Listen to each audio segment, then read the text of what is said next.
Boa noite, pessoal. Quem está falando aqui é o Luiz Gadeto e vamos começar mais uma live. Dessa vez nós vamos ter como convidado o Pedro Lacasa Amaral, da Gear Tips. Então, para quem está entrando aí, peço para esperar um pouco até que o Pedro entre para a gente começar a live.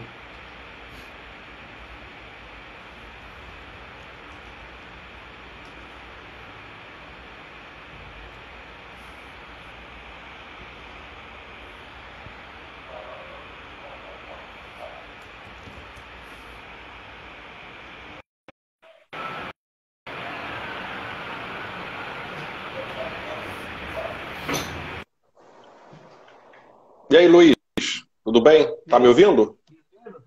100%, está me ouvindo? Tô ouvindo também. E E aí, aí, cara, como é que estão as tudo coisas? bem?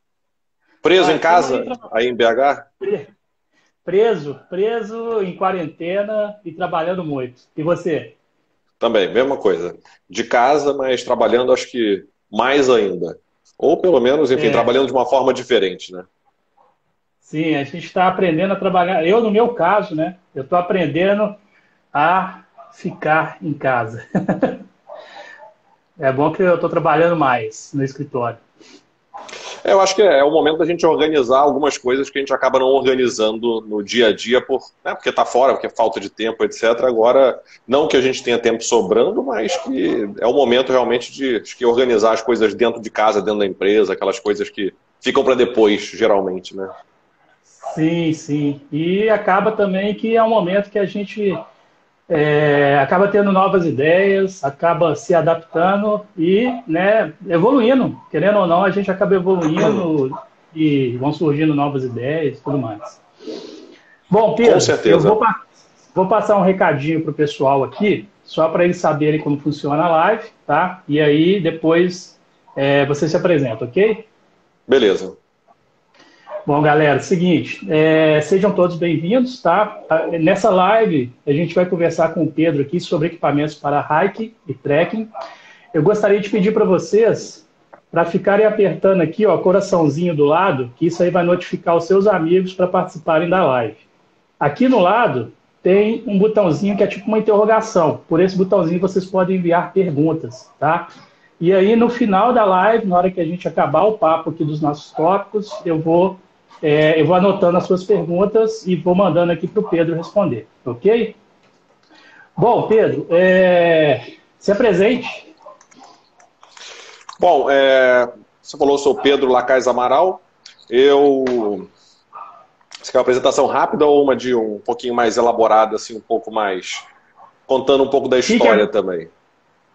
fique à vontade. Eu Conta um pouco tô, da sua história. tô nesse mercado enfim, de atividades ao ar livre desde praticando, né? Comecei a praticar por volta de 90, no início dos anos 90. Comecei a trabalhar com isso profissionalmente em 98 e a partir de 2001 eu comecei a fazer a gestão de algumas das principais marcas no Brasil. Na prática da Deuter inicialmente, né? O Kiko, que é o meu sócio, e eu, a gente trouxe a Deuter para o Brasil em 2001. Depois vieram outras marcas, né? A gente trouxe a Cito Summit em 2003, se não me engano. Nós fomos os primeiros a distribuir a GoPro no início. Logo quando a GoPro lançou, a gente trouxe para o Brasil. Trabalhamos com Princeton Tech, etc. Outras marcas foram, enfim, vindo e vindo. A partir de 2010, a gente fez uma parceria com a Náutica e aí a gente levou as marcas que a gente distribuía, né, que a nossa empresa importava e distribuía, a gente levou para dentro da Náutica para, enfim, trabalhar em conjunto. Né? Então aí a gente passou, aí veio a Camelback junto que a gente trouxe, enfim.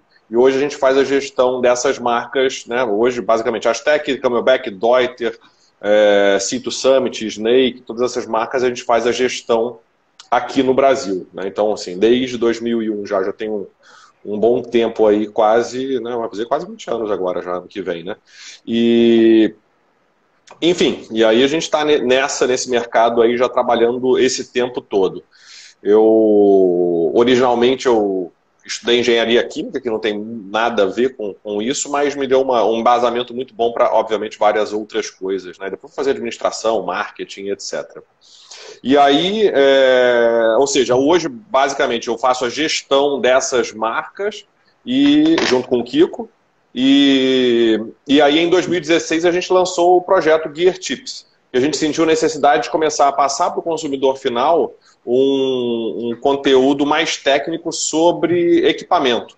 Ou seja, não ser uma coisa superficial, mas tentar entrar num detalhe mais técnico para que as pessoas, de fato, pudessem entender as diferenças entre os equipamentos, né? Porque mochila não é tudo igual, saco de dormir não é tudo igual, então a gente começar a entender. A gente sempre deu muito treinamento nas lojas, né, para a equipe de venda das lojas no Brasil todo, mas com o advento do Google, né, ou seja, internet, blogueiros e etc., as pessoas, muita informação sendo divulgada na internet, muita coisa boa, mas também muita coisa equivocada. Então a gente começou a perceber que só treinar a equipe de venda das lojas não era o mais suficiente. Tanto é que em 2016, como eu falei, a gente começou aí com o Gear Tips, que começamos inicialmente fazendo workshops nas lojas, que a gente faz hoje ainda. De lá para cá já foram quase 12 mil, um pouco mais de 12 mil pessoas que a gente treinou no Brasil todo, nesses workshops presenciais. E aí veio depois toda a parte online, né? Entendi. Que veio depois. Sim, sim. E dando prosseguimento aqui, Pedro, é uma pergunta assim, como que vocês, desde a entrada, desde quando vocês começaram a representar essas marcas aqui, inicialmente, eu acho que a pergunta não era tão difundido o esporte, qual que foi a visão que vocês tiveram da evolução de esportes de aventura, de esportes que envolve trekking, escalada e afins? Olha, era obviamente um momento diferente, a gente está falando de 2001, com o começo nas marcas, mas eu falei que eu comecei a trabalhar em 98 nesse mercado. Na realidade, a gente começou, o Kiko e eu, com uma escola de escalada aqui no Rio de Janeiro, se chamava Parede Esportes de Montanha. Começou com um curso de escalada só e depois a gente passou para fazer atividades também, ou seja, levava a galera para fazer raft, fazer travessias e etc. E aí, em 2001, a gente teve essa possibilidade de trazer a Deuter e a gente inverteu, saiu dessa parte. Então, a gente também esteve desse lado de prestação de serviço, vamos dizer assim, no mercado de esporte de aventura. E é engraçado, o número com certeza mudou. Na realidade, vem crescendo. E quando a gente fala de esporte de aventura, alguns chamam de esporte de aventura, outros de atividades ao ar livre, né? Depende do que você quer englobar e o foco que você quer dar. Mas eu não tenho certeza. Claro, ficou muito mais popular, né? Só de hoje em dia no Brasil você ter lojas, ou muito mais lojas do que existiam na época, ou muito mais gente falando, e as próprias redes sociais, internet facilitam isso. Hoje você tem canal tipo canal off, que é só para mostrar coisas claro, tem muito surf, essas coisas, mas você mostra muita atividade ao ar livre de uma forma geral. Eu acho que isso tende a fazer com que as coisas aumentem também, né? No mundo, com certeza, isso cresceu bastante. Tanto é que o número de marcas que existe no mundo hoje é muito maior do que o que existia. A gente ia nas feiras, a primeira feira que eu fui internacional foi em 2002, na Feira da Alemanha. Depois, no ano seguinte, eu fui na dos Estados Unidos. Hoje em dia, quer dizer, esse ano, infelizmente, não vai existir nenhuma feira dessas. Mas, mundialmente falando, eu sei que a sua pergunta foi mais Brasil, mas mundialmente falando, a gente nota um crescimento muito grande, porque as próprias feiras cresceram em tamanho, assim, dobraram de tamanho, eventualmente. Então, você vê a quantidade de marcas novas, o que indica realmente que o mercado vem crescendo. E esse mercado, quando a gente fala de Brasil, a gente tem algumas questões para diferenciar. O camping familiar, ele sempre foi muito grande no Brasil, né? Comparando com o trekking e etc. Então, eu acho que isso acaba continuando grande e sendo ainda maior do que esse mercado um pouco mais técnico, né? Que é justamente da caminhada mais técnica, do trekking e etc.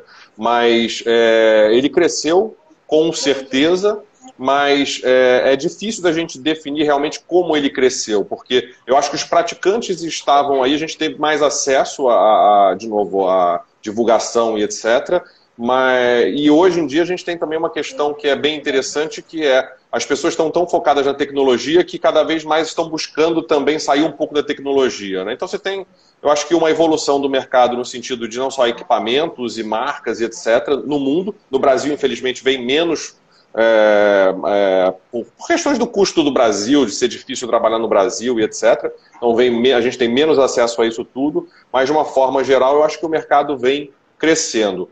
O que não dá para entender muito bem, assim, às vezes é difícil, é que a gente sabe também que tem não só uma entrada grande de novos praticantes, mas também tem uma saída de praticantes, né? Você tem pessoas que eventualmente experimentam e saem, não gostaram, não curtiram, né? Então, enfim, você tem evolução, sim, tem, mas tem um crescimento do mercado, mas é difícil da gente definir em números. Sim, tem uma oscilação, vamos dizer assim. E Exatamente. aproveitando, né, vamos começar aqui, Pedro, sobre a diferença, cara, sobre hiking e trekking. Essa é uma pergunta que sempre está rodando aí nas redes, e sempre tem, né, pessoas curiosas, pessoas que não conseguem diferenciar isso. Você pode dar uma explicação para a galera sobre isso? Posso. Bom, basicamente o que acontece é o seguinte, hoje, bom, eu vou falar o que eu sempre falo. Eu defino eu parto de determinadas premissas para fazer todo o trabalho que a gente faz enfim, de conhecimento de uma forma geral, de passar o conhecimento de uma forma geral. Como eu falei para vocês, desde 2001 eu trabalho com a Deuter, ou seja, então todo o meu background é europeu. Ou seja, o meu trabalho com a marca principal, que eu, enfim, trabalho há mais tempo, é europeu. Mais recentemente, eu comecei a trabalhar em 2011 com a Camelback, que é americana, mas é mais focada na hidratação. Então, e as marcas todas parceiras da Deuter que a gente tem contato e conhecimento, que são alemãs, francesas, etc., elas usam essa terminologia que é o que eu vou explicar para vocês, do hiking para o trekking. Hoje em dia existe uma série de discussões, mas é trekking, não é bem isso ou é aquilo, né? Então fica aquela briga, e por isso que eu gosto de falar que eu tenho as premissas que vão definir por que eu vou chamar de hiking e de trekking da maneira que eu vou falar para vocês. E por outro lado, é bom deixar claro também que termos como trekking não existem nos Estados Unidos. Lá ou vai ser backpacking ou vai ser o próprio hiking, né, que vai definir o que eu vou explicar para vocês como trekking. Mas para não, enfim, alongar demais, o hiking e o trekking são atividades de caminhada. A grande diferença é que no hiking você não acampa e no trekking você acampa. Resumidamente, é isso. Então, toda a construção de equipamentos, ou seja, desse entendimento de equipamentos, vai passar por isso. O hiking a gente vai subdividir em day hike, ou seja, a caminhada de um dia, bate e volta, foi e voltou, não vai dormir porque você voltou, e o multi-day hike, que é a caminhada de 2 ou mais dias. Bom, se são 2 ou mais dias, você vai precisar dormir em algum lugar. A grande diferença é que você não vai acampar, você vai dormir em algum lugar pré-definido, ou seja, pré-definido no sentido de que você vai ter uma estrutura já. Então, o exemplo que a gente dá de uma forma mais geral aí é o Caminho de Santiago de Compostela, que é um multi-day hike. Por quê? Você vai andar, se for fazer o caminho francês, que eu pretendia fazer esse ano, em setembro, não vou poder fazer mais, mas se você for fazer o caminho francês, você vai andar, sei lá, um pouco mais de 800 quilômetros, vai dormir durante 30 dias em algum lugar, e são os albergues ou hospedarias e etc. E aí qual é a grande questão, o grande detalhe aí? Você não vai precisar levar o seu sistema de dormir, você não vai precisar levar o seu sistema de abrigo, nem o seu sistema de cozinha. Na realidade, você acaba levando, de uma forma geral, o seu saco de dormir, que vai servir muito mais para roupa, como se fosse uma roupa de cama. E geralmente é um saco desses para ficar em abrigo, ou um saco de verão, um saco leve e compacto. Então, isso já mostra para a gente que a estrutura de mochila e os equipamentos que você vai levar são completamente diferentes. Por isso que o hiking vão ser geralmente mochilas um pouco menores, etc. E aí, até eu fiz um vídeo esses dias, a gente está com um projeto 365 tips lá aqui no nosso, tanto no YouTube quanto no Instagram e etc, que a gente posta um vídeo por dia. Outro dia eu postei justamente falando sobre isso. E aí teve um comentário, o cara perguntou, mas então eu posso entender que se não é na montanha, não vai ser hiking? Ou alguma coisa assim, eu não lembro bem o comentário.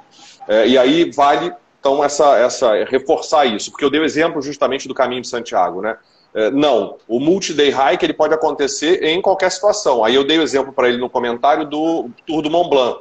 Se você faz o Tour do Mont Blanc, geralmente você vai ficar também nos abrigos. Lá na Europa, principalmente Áustria e Alemanha e França, você tem muitas travessias dessas nas montanhas em que você vai dormir, é o que eles chamam de hut to hut. Você vai de um refúgio para um refúgio, vai dormindo nos refúgios, não vai levar nada de equipamento, vai ser um multi-day hike. E aqui no Brasil, se você faz uma travessia tipo travessia Petrópolis-Teresópolis sem acampar, vai ser um multi-day hike, né? Se você for fazer em 2, 3 dias. Né? Então, esse é o hiking.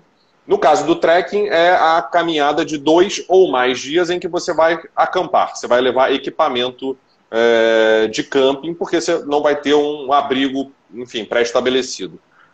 Então, você vai levar todo o seu sistema de dormir, todo o seu sistema de abrigo, todo o seu sistema de cozinha, comida extra, e etc, etc. Consequentemente, a mochila vai ser um pouco mais volumosa, um pouco mais estruturada, e etc. Né? Então, assim, a explicação longa e detalhada é essa, né? E também, assim, eu acho que o hiking poderia ser comparado ao nosso português como um bate-volta, que a gente chama de bate-volta aqui, né? E também travessias de não que tenha duração de um dia, mas que você não vai ter toda essa estrutura, que às vezes você já tem um abrigo de montanha, como você mencionou aí numa travessia como a Petrópolis-Teresópolis, né? Aqui, por exemplo, vou dar um exemplo, a Lapinha Tabuleiro. Nunca fiz, na verdade eu quero fazer. Mas você pode ficar em casa de colono, não é isso? Sim, sim. Então, exatamente. Então isso vai ser um multi-day hike. Porque você não vai acampar, você não vai levar a estrutura de acampamento, etc. Né? Lapinha Tabuleiro, você já está convidado. A Varamato é um dos carros-chefes dela. E quando você quiser ir, é só falar. Não, eu vou. E deixa só a gente poder sair de casa, né? Então... Sim, sim, sim. Vamos aguardar em casa, mas quando tudo normalizar, fica aberto o convite aí para você. Próximo tópico que a gente colocou aqui foi light ou tradicional?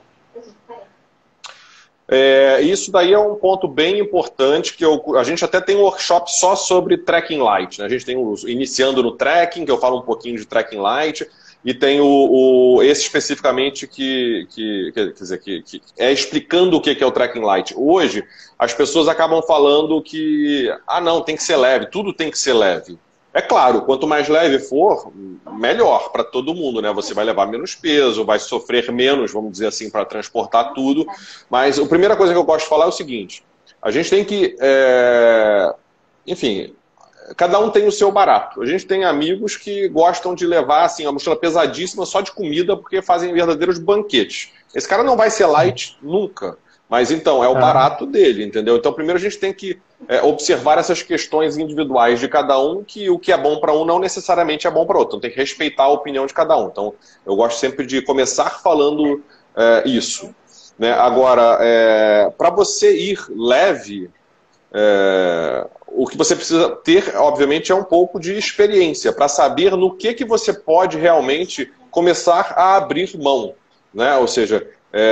quando a gente fala, esses caras que são super leves, ou seja, que a gente vai chamar de ultralight, do light para baixo. Né? Bom, só até para entender um pouco, deixa eu um passo atrás. Quando a gente fala dessa classificação de light, ultralight, tradicional e etc., essa classificação ela é em função do peso base da mochila, que eu já vou explicar o que é. É uma classificação que foi feita nos Estados Unidos, então esses valores são em pounds, se você for olhar na literatura, e o que a gente fez aqui no que eu apresento nos workshops é a conversão da libra ou pounds para quilos. Né? Então, o que eles vão colocar é que o peso base da mochila é que vai definir em que categoria de trekking você vai se enquadrar. E o que é o peso base da mochila? Bom, quando você tem a mochila montada, você tem lá dentro o peso da mochila, o peso de todos os itens que estão na mochila, e esses itens incluem água, combustível, alimento. A gente está falando de trekking, então lembrando que a gente vai acampar. Então, geralmente a gente vai levar comida, fogareiro, esse tipo de coisa. Bom, o peso base da mochila é o peso de tudo que tem na mochila, mais o peso da mochila, excluindo os consumíveis. De novo, o consumível é combustível, é água e é comida. Por que a gente exclui o consumível dessa conta? Porque ele vai variar de acordo com o tempo. O peso dos consumíveis vai variar de acordo com o tempo. A água a gente acaba reabastecendo ao longo do caminho e etc., caso tenha, né? Mas imagina o seguinte, você vai fazer um trekking autossuficiente de 5 dias. Então no primeiro dia você está com todo o peso de comida, combustível, e como eu falei, água de repente vai ser todo dia um pouco, enfim, vai pegando todo dia. Mas você está com todo o peso. Segundo dia você já consumiu um pouco, diminuiu. No último dia você tem bem menos peso. Por isso que o consumível não entra nessa conta. Tá? Então o peso base da mochila é o que vai definir a categoria de trekking que você vai se enquadrar de acordo com esses critérios lá desenvolvidos ou criados nos Estados Unidos. Então, o trekking tradicional, né, que é o que a maioria das pessoas acabam praticando ainda, o seu peso base vai ser de aproximadamente 15 quilos. É o que eles vão falar de 35 libras, que dá mais ou menos 15 quilos. Quando você cai para o trekking light, isso já cai para aproximadamente 9,07 quilos o seu peso base. Então, lembrando, mochila e todo o seu equipamento dentro. E quando você vai para o trekking ultralight, aí já cai para metade, já cai para 4,54 quilos o seu peso todo. E aí, se você cai para o sub-ultralight, que é o mais radical de todos, você tem aí 2,27 quilos de mochila. Imagina isso, né? Por outro lado, o extremo superior, acima do tradicional, seriam as expedições, o trekking de expedição.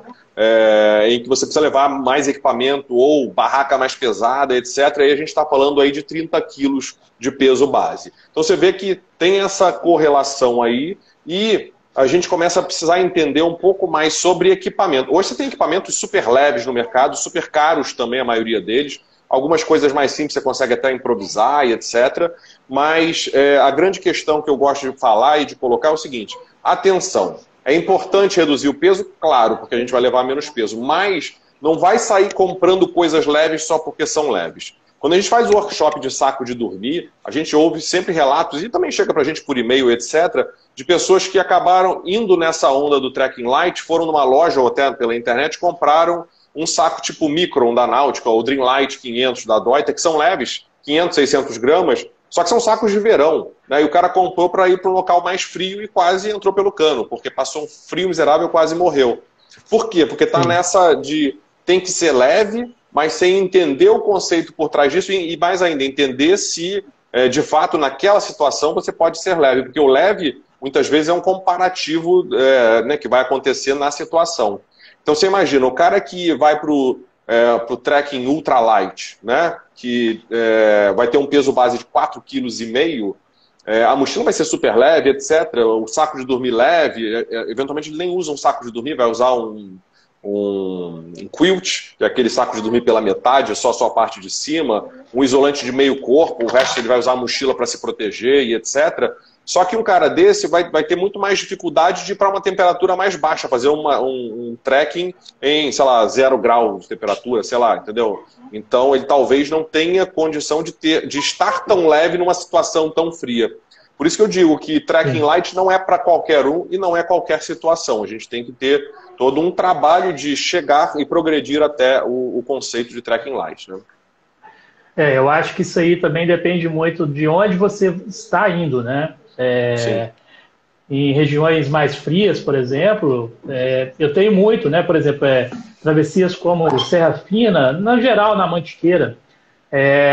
Às vezes o pessoal quer levar um saco Dreamlight para pegar a temperatura de 0 graus, de 3 graus, lá numa travessia da Mantiqueira, no inverno, né? Então aí eu já corto essa pessoa, a gente faz toda a entrevista antes, conversa com essa pessoa e informa o motivo pelo qual nem sempre andar muito leve é a melhor solução, depende de onde você está, né? Exatamente.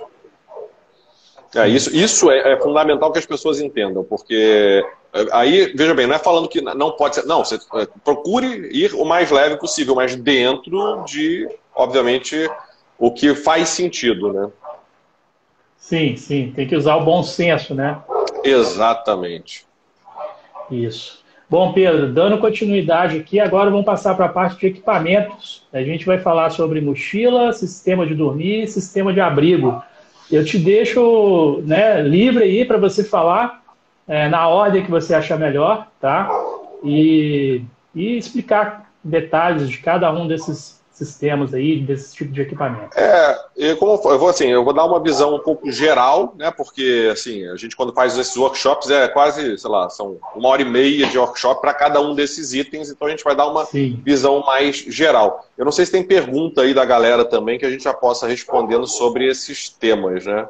Mas aí eu não sei como é que você faz. A gente responde no final? Como é que é o seu processo aqui? Bom, geralmente eu respondo no final, mas como nós vamos estar falando de equipamentos, a galera pode ir mandando e aí a gente vai conversando e respondendo ao mesmo tempo. Tá, eu vi aqui do Fábio, não tem muito a ver com um equipamento específico, mas perguntando uma marca, da Ferrino. Eu tive realmente uma mochila da Ferrino muitos e muitos anos atrás, quando eu comecei a escalar, e só, sim, o mercado vai mudando, né? A Ferrino, na verdade, lá fora passou por um problema sério, ela caiu muito, né, em termos de marca mesmo. Está retomando agora, na última feira que eu estive ano passado, ela já estava bem mais, enfim, mais animada, vamos dizer assim. Mas o Brasil é difícil pra caramba você manter uma empresa importando, distribuindo e etc. Porque os custos são absurdamente grandes. Então, realmente, quem distribuía no passado ficou meio que para trás. E, se não me engano, a Ferrino ainda está no Brasil, mas muito pequenininha, muito de leve. Né? Mas ela já não é a marca que foi antigamente. Ou seja, ela ficou para trás no crescimento de tecnologia e etc. Né? Mas vamos lá. Se tiver alguma pergunta aí que eu não tenha visto, você me fala, tá? Tá. Que às vezes... Bom, o Marlon te elogiou aqui no trabalho que vocês estão fazendo com a Gear Tips, né? Com os podcasts, com esse novo projeto aí dos 365 dias. Tinha a pergunta do Fábio, tem a pergunta do Túlio. Qual o desafio de vocês em representar e vender produtos de marcas importadas se tratando do poder econômico do brasileiro? Essa é uma excelente pergunta, meio de complicada de responder, mas é isso. Hoje a gente faz um trabalho, para você ter ideia, até é interessante, há 3 anos, esse ano não vai ter o evento, mas os últimos 3 ou 4 anos a gente da Camelback ganhou o prêmio de inovação e excelência em marketing, pelos projetos que a gente tem no Brasil. Na Deuter, a gente apresenta também, todo ano ganha algum prêmio, etc., né? Com esse tipo de trabalho, com o congresso online de trekking, ou com a expedição Deuter que a gente faz. Então a gente acaba fazendo um trabalho muito, muito maior do que a maioria dos distribuidores do mundo, mas num mercado muito menor e muito mais restrito. Né? O nosso mercado já é menor por natureza, porque a cultura da montanha não está como nos nossos vizinhos Chile e Argentina, é muito maior esse mercado de montanha, né, em outros países também. Agora, o desafio principal é que tudo no Brasil é mais complicado, é mais caro. Né? Então, assim, o custo de manter assim, capital de giro, estoque, isso para a náutica, né, hoje, que é quem distribui, enfim, qualquer um que tem empresa no Brasil sabe que é absurdamente grande. Quando você fala, então, de importação, é pior ainda porque você tem toda essa cadeia de impostos absurdamente grande.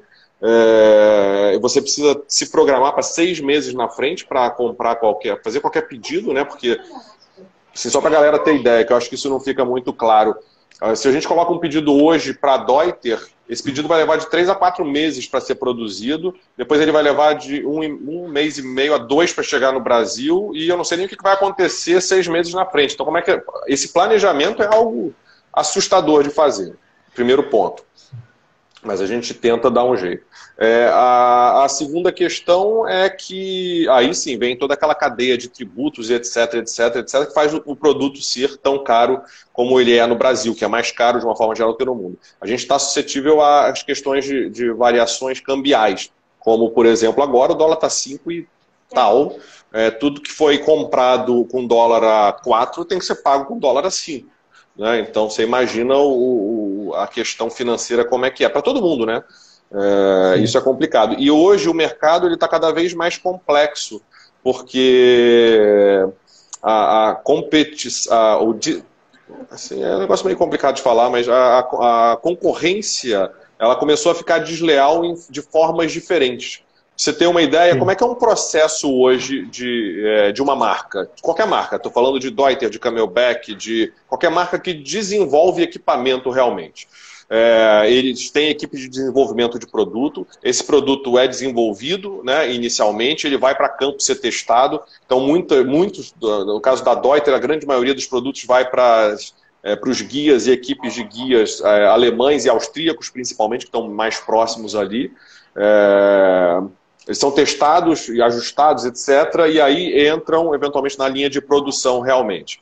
Bom, então ele teve um desenvolvimento, aí ele tem a fábrica produzindo, ele tem o importador e distribuidor do equipamento, ele tem a loja e aí chega no consumidor final. Então você vê que é uma cadeia grande que obviamente é onerosa, né? Só que se você não desenvolver equipamento, nada disso acontece. Se você não tiver a fábrica, nada disso acontece. Hoje, nenhuma marca, ou poucas marcas, teriam estrutura para, de fato, ter uma subsidiária em um país qualquer. A Deuter tem num mercado grande como a China e num mercado grande como os Estados Unidos. Mas você precisa ter distribuidores nomeados nos países, qualquer marca, de uma forma geral. Então você, e mesmo que não tenha, que seja subsidiária, você tem todos os custos de um país em que você está, qualquer que seja. Então você vê, a cadeia é grande. E aí hoje ficou muito fácil copiar qualquer coisa. Então hoje você tem fábricas na China que simplesmente copiam o produto e vendem direto para o consumidor final. Então é fábrica, não é nem o B2B, né, business to business, é fábrica para o consumidor final, entendeu? Então, e hoje em dia a velocidade da cópia das coisas, a Cito Summit é uma que tem processos contra várias marcas dessas empresas chinesas que copiam de tudo e mais um pouco deles. O cara levou, sei lá, 6 meses, 1 ano desenvolvendo o negócio, aí a tecnologia é diferente, um tecido diferente, lança no mercado, 3 meses depois está copiado.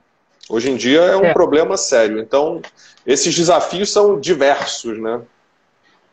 Mas existe aí uma grande diferença nisso, né? A qualidade de produto, né? Não, isso com certeza.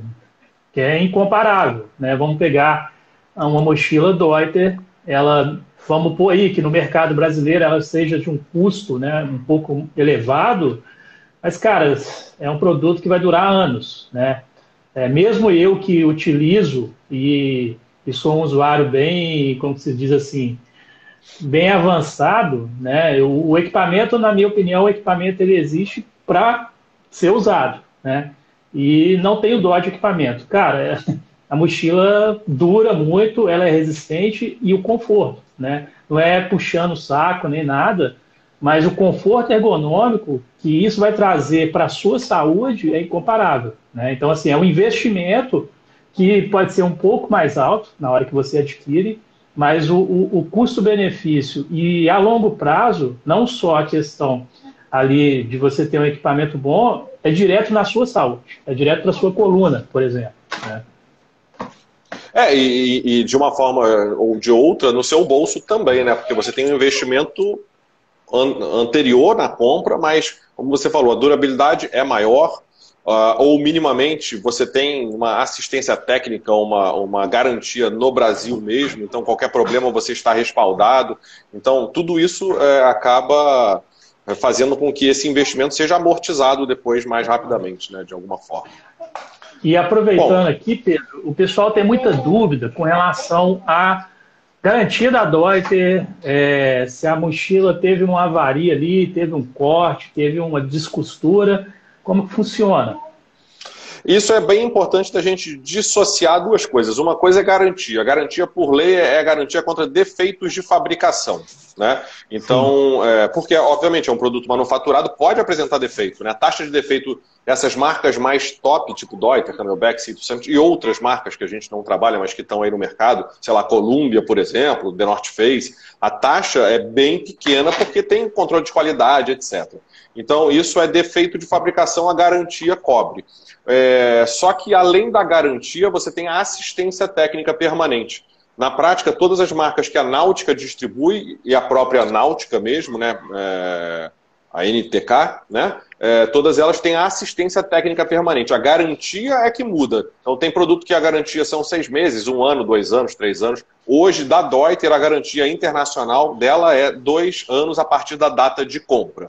Porém, existe a assistência técnica permanente, que a Deuter passou a chamar isso mundialmente de Deuter Promise, ou seja, promessa Deuter de que eles se comprometem em resolver qualquer problema na sua mochila. Na prática, aqui no Brasil, toda mochila, todo ou saco de dormir, ou mochila, ou o que quer que seja, da Deuter, da Camelback, ou produto da Cito Summit, mas falando de Deuter especificamente, todos eles que são encaminhados para o saque da Deuter, ou através de uma loja que revenda os produtos, uma loja autorizada, isso vai para a Náutica, e lá tem uma equipe que é justamente que trabalha nessa parte de garantia e assistência técnica. Então, como você falou, rasgou a mochila. Se rasgou a mochila, o que vai acontecer vai ser ou trocado um pedaço de tecido, ou seja, vai ser resolvida a situação.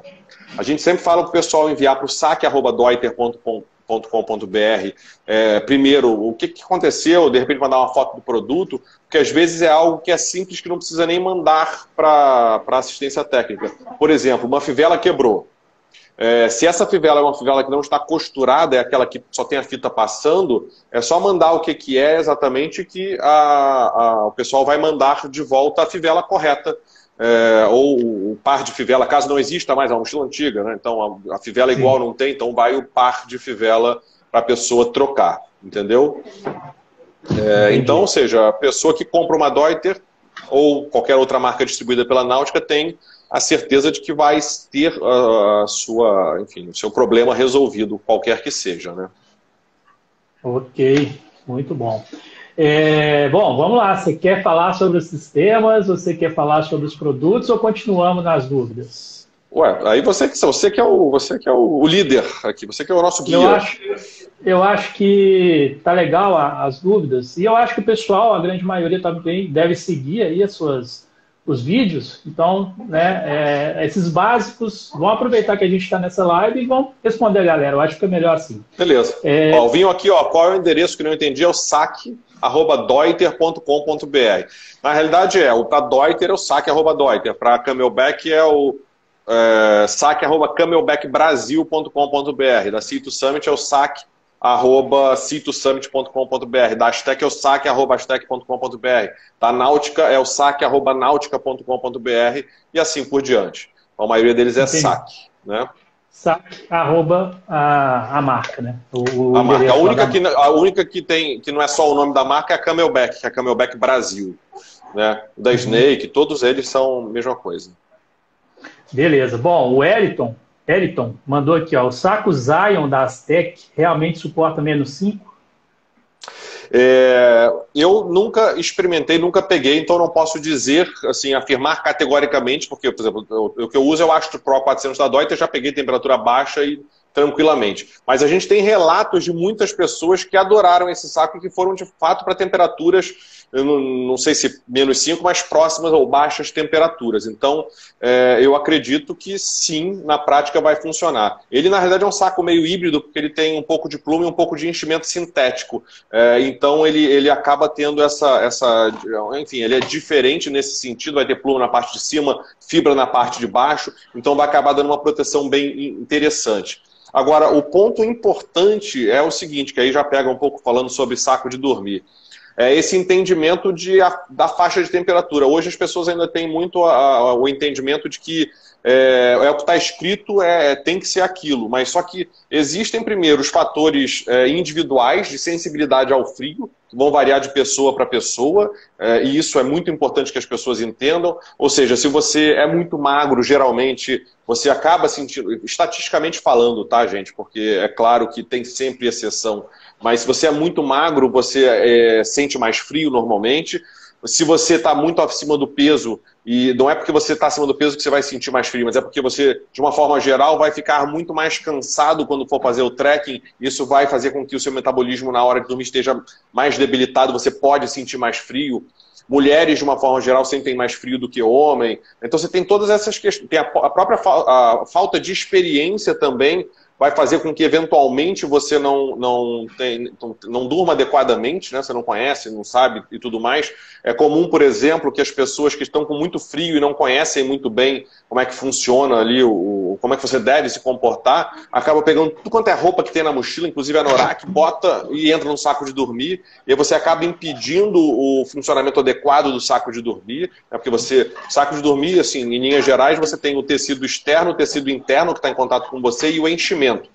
Esse enchimento pode ser sintético ou natural, que seria pluma de ganso ou pluma de pato, e o ar vai ficar aprisionado ali dentro para que você aqueça e crie um microclima ali à sua volta, para você minimizar a perda de calor por convecção. E o que acontece é que, enfim, não tem, além desses fatores, um outro ponto especificamente direto nessa pergunta do -5 aí é o seguinte: Os sacos, eles vão seguir, não necessariamente todos vão seguir, mas a norma que define faixa de temperatura para sacos de dormir é uma norma europeia, que é a EN 13537. Essa norma agora, 2 anos atrás, virou norma ISO, já é internacional, que é a 23537, apesar das marcas ainda usarem a europeia para se basear. E ela vai definir as faixas de temperatura para os sacos de dormir. E aí começam a vir as questões importantes de se entender. Ela vai definir 3 faixas de temperatura. Temperatura de conforto, limite e extrema. Um grande erro das pessoas ainda é olhar a temperatura extrema. A temperatura extrema é a temperatura de risco, a temperatura que você vai usar o saco de dormir como um saco de emergência. Ela é apenas uma referência do tipo, você não vai morrer durante 6 horas. Já vou falar um pouquinho mais dela. A faixa de temperatura de conforto é a faixa de temperatura de conforto para a mulher.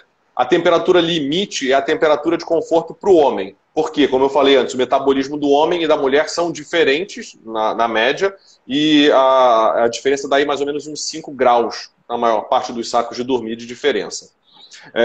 Por que eu estou falando tudo isso? Porque, na realidade, para algumas pessoas pode ter sido muito bom, para outras pode não ter sido muito bom, por causa disso que eu vou continuar na explicação. Quando a norma define os sacos de dormir, ou essas faixas de temperatura, ela não define que... por exemplo, o Astro Pro 400, ele, se não me engano, é mais 2 de conforto, menos 4 de temperatura limite. Então, para mim, é menos 4. Só que não é para todo mundo que é menos 4. Ele define para uma pessoa o menos 4 e para uma pessoa esse mais 2, ou seja, o conforto e o limite. Ele vai definir que essas temperaturas são para o homem ideal, homem padrão e para a mulher padrão. Os dois têm 25 anos de idade. Então você já começa, eu tenho 45, então já muda, ou seja, como é que era? Como é que eu vou me comportar? Por quê? Porque a norma é uma referência. E segundo, a mulher tem 1,60 m e 60 kg, o homem tem 1,70 m e 73 kg. Então o que eu defini aqui? Basicamente 2 coisas. Primeiro foi a idade metabólica das pessoas. A gente sabe que quanto mais velho a gente fica, a gente tem um decaimento metabólico, consequentemente a gente produz menos calor, consequentemente a gente passa mais frio, né, ou sente mais frio. Então, se eu já não tenho 25, aquilo já não é bem aquilo, né? E outra é que eu defino também o índice de massa corpórea, que aí foi o que eu falei, se a pessoa é muito magra, que vai ter um IMC menor, ele tende a sentir frio. Se ela está mais fora do peso para cima, você tende a ficar mais extenuado, mais cansado, consequentemente sentir mais frio por causa ou seja, os extremos você começa a sentir mais frio, ou pode sentir mais frio. Então eu acabei dando essa explicação um pouco mais longa, porque numa mesma situação, 2 pessoas com o mesmo saco, uma pode sentir frio e a outra não. Então, esse é o X da questão complicado. Nos workshops eu sempre dou o exemplo, quando eu fui para o acampamento base do Aconcagua, e eu passei mal com a altitude, não me senti muito bem. No primeiro dia eu não conseguia comer, não consegui me hidratar direito, e eu estava com o equipamento adequado. Só que eu passei um frio, além de não conseguir dormir de enjoo e dor de cabeça, eu passei assim, a noite mais fria de todas da minha vida, provavelmente. Então, naquele momento eu poderia dizer, mas esse saco de dormir é uma bosta e não funciona para nada. Só que no dia seguinte eu descansei, aí me hidratei, me alimentei e etc. E foi mais fria a noite seguinte, eu estava com o mesmo equipamento, dormi quentinho. Então, ou seja, qual era o problema? É que não tinha combustível suficiente para que o meu metabolismo trabalhasse da forma adequada, gerando calor.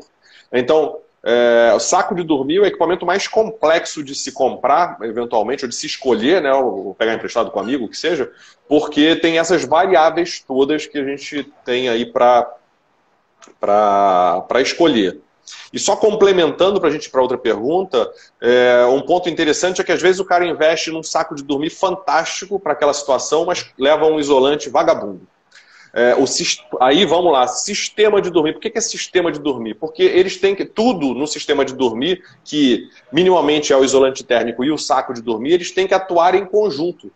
Se você só tem uma parte funcionando, ele não vai funcionar da forma adequada. Por isso que os isolantes térmicos, eles têm o que a gente chama de valor R, que é o valor de resistência térmica. Inclusive lá no site do Gear Tips, a gente lançou um post, tem, sei lá, uma semana mais ou menos, que é algo do tipo, se você passou frio à noite, pode não ter sido o seu saco de dormir. Alguma coisa assim, eu não lembro o título exatamente. Mas, então, assim, é muito importante que a gente entenda que, para funcionar bem, a gente precisa ter um bom isolante térmico, um bom saco. Bom, quer dizer, eles têm que ser compatíveis. Se eu vou para menos 5 graus, eu não posso ir com um isolante inflável simples, que tem o valor R de 0,7 ou 0,8. Eu tenho que ir com um que tenha o valor R de, sei lá, 3, 3,5 por aí. Então, eles têm que ser compatíveis. Você ainda tem o seu travesseiro, você pode levar, eu gosto de travesseiro inflável, e você também tem a possibilidade do liner para compor o seu sistema de dormir como um todo. E no 365 Tips eu mostrei recentemente um travesseiro inflável que tem uma camada de pluma dentro. Por quê? É travesseiro para esses climas frios, porque quando você tem só ar dentro de um colchão inflável, um isolante inflável, você acaba perdendo calor por convecção para o chão, porque você acaba tendo uma troca de calor, o ar frio, quer dizer, o chão frio resfria o ar que está dentro do isolante ou do colchão inflável e você esquenta. Só que essa circulação de ar começa a acontecer e você começa a perder calor porque, obviamente, o chão está mais frio do que você e consegue manter-se mais frio do que você consegue esquentar o ar. Sim. Entendeu? Eu já até afixei aqui ó, a pergunta de alguém que o Jobson mandou, justamente sobre isolante, você já respondeu. Talvez aproveitando o gancho, explica para o pessoal aí sobre o fator R, né? Muita gente tem a dúvida do que é, como funciona. O valor R é o valor de resistência térmica. Na realidade, isso foi criado na indústria de construção civil, principalmente nos países mais frios, lá no norte, e basicamente assim, como é que é feito o teste disso daí? A gente, na realidade, tem duas placas que vão, enfim, aquecer e ele vai ver o quanto de calor passa de um lado para o outro. Então, quanto maior o valor R, mais resistência térmica você vai ter e menos você vai perder calor, né? Ou seja, você não vai ter essa transferência de calor de um lado para o outro. Tem uma fórmula esquisitinha lá e etc, né? Que é o fluxo de calor e etc, etc. Mas isso não vem ao caso. É até importante falar que até agora, até o final de 2019, na verdade iniciou-se em 2020, até 2020, esse início de 2020, basicamente existiam 2 laboratórios que faziam esse tipo de medição para as marcas internacionais, só que eles usavam metodologias diferentes. O cálculo era o mesmo, mas a metodologia era diferente, então você tinha resultados diferentes. E a indústria outdoor, principalmente dos Estados Unidos e Canadá, eles entraram num movimento de normalização ou normatização disso, para que as referências pudessem ser de fato comparáveis, ou seja, a marca A, a marca B e a marca C teriam o mesmo método para medir o valor R que fosse comparável.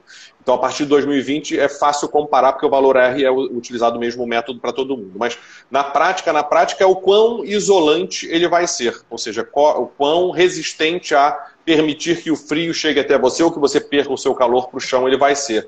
E esse número, e aí vai de 0,7, 0,8 até 5 ou mais, tem uns que são mais potentes do que isso. Quanto maior esse número, mais isolante ele vai ser. E um ponto interessante é que o valor R também se soma.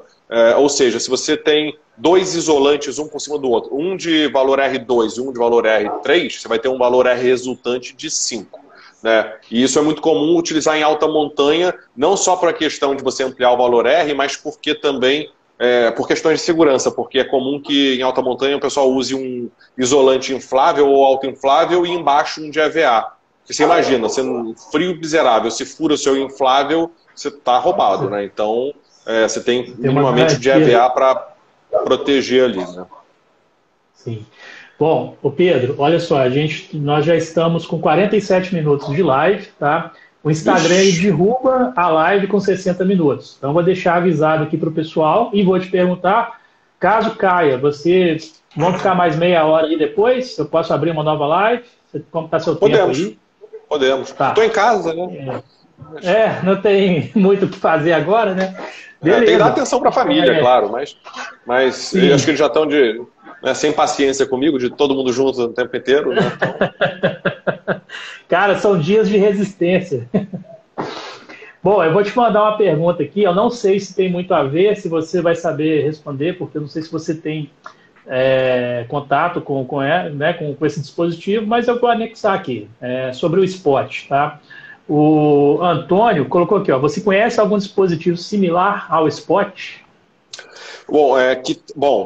Sim, a Garmin tem o Garmin InReach, que existe também, só que ele não está disponível, não existe serviço para ele no Brasil. Não que ele não vá funcionar no Brasil, mas todo esse tipo de dispositivo, ele tem atrelado a ele um plano, como se fosse um plano de celular, né? O Spot está no Brasil e a empresa Spot está no Brasil, que é a Global Star. Então, assim, a grande vantagem de usar o Spot e não algum outro que não exista no Brasil é que você tem toda a assistência no Brasil e você tem um plano de serviços em reais, né? E não está atrelado a dólar nem nada disso.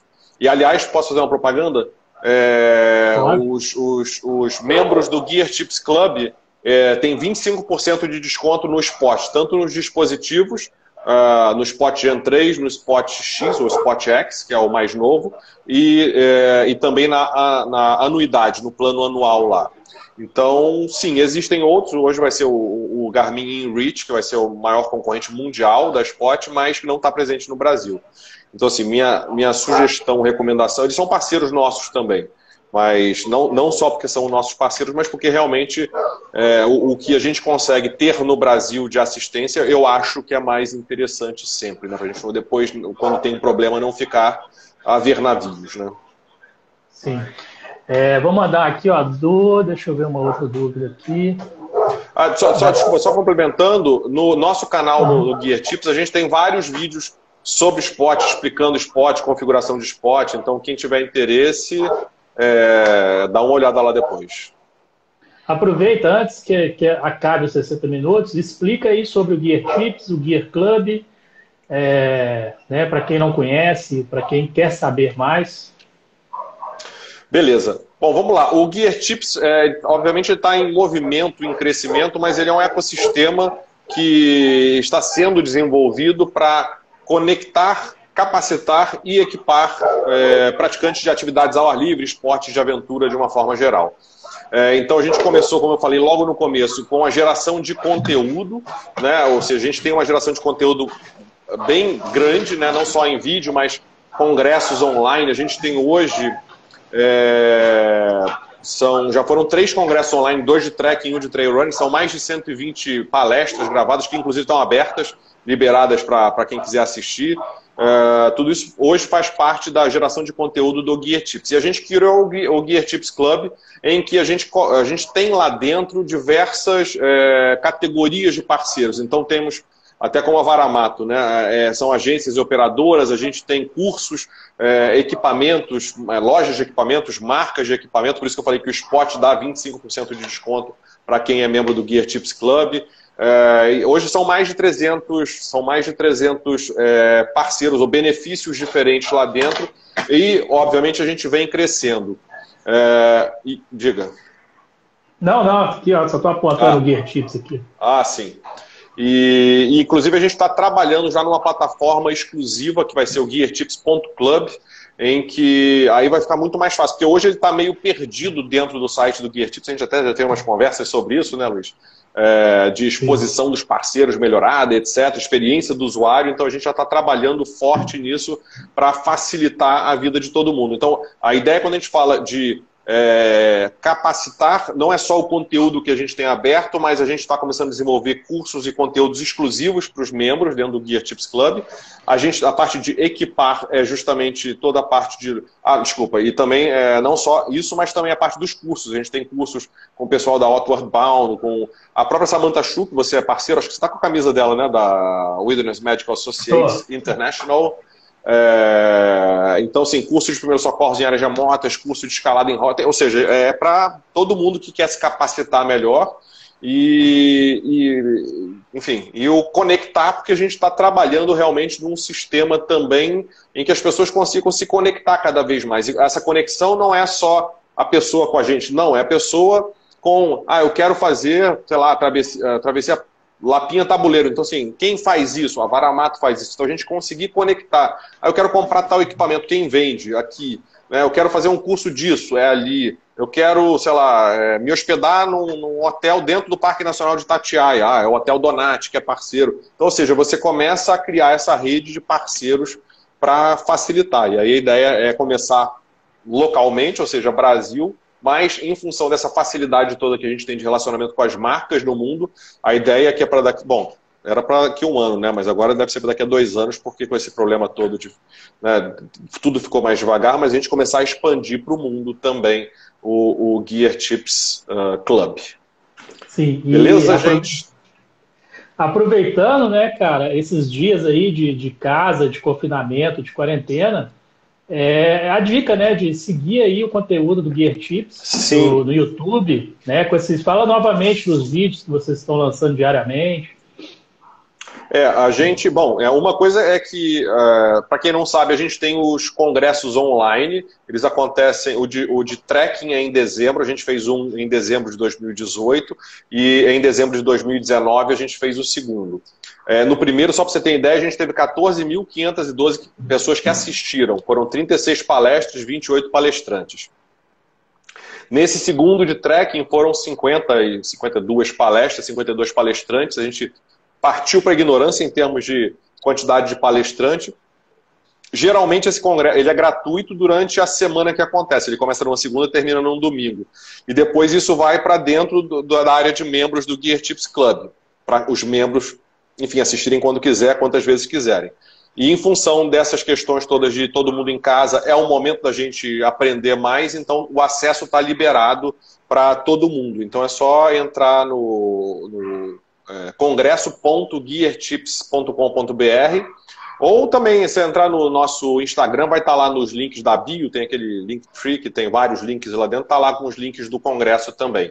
Então aproveitar para a galera ver, enfim, conteúdo. E aí a gente tem não só de equipamentos, mas tem toda a parte também de algumas coisas de habilidades, então tem, sei lá, cursos ou palestras sobre primeiros socorros em áreas remotas, palestras sobre orientação e navegação, sobre uso de GPS. Então, tem sobre destinos, vários destinos, ou seja, dá para você começar já a pensar no que você vai fazer, né, quando isso tudo passar. Então, enfim, é um conteúdo bem amplo. O canal em si no YouTube, que a gente está postando um vídeo diário nesse projeto 365 Tips, que é uma dica mais rápida sobre equipamentos, de uma forma geral, conceitos também, mas equipamento. É muito legal para ver coisas novas, diferentes, né?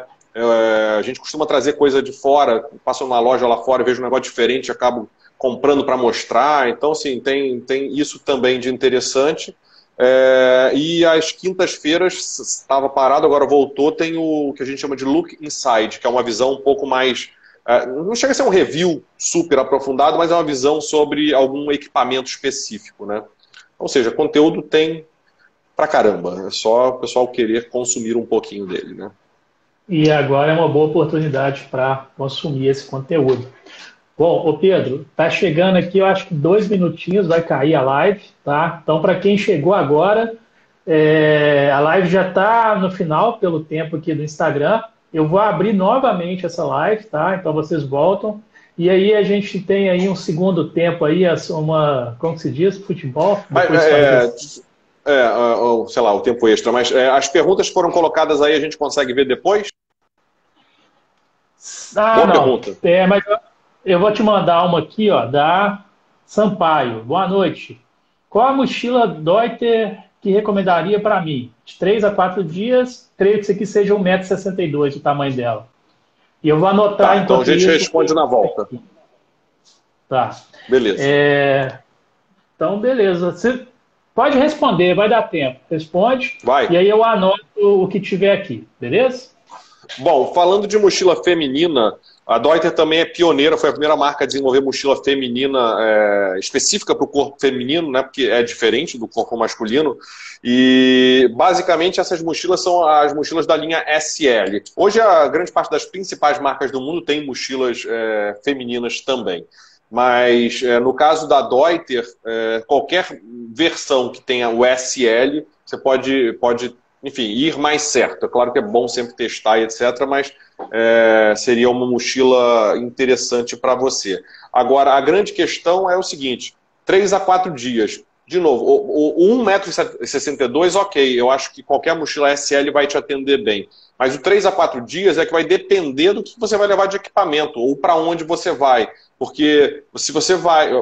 Só para ilustrar, tá? Eu tenho no workshop de trekking light, eu monto a minha mochila de 32 litros para um trekking autossuficiente de 5 dias. Só que é tudo equipamento bem minimalista. Tem gente que vai até com menos volume do que isso para enfim, uma travessia desse tipo. Agora, se o seu saco de... Opa, acabou. Na volta, já respondo o resto. 10 segundos, galera. Daqui a pouco eu abro a live e vocês entram. Tá.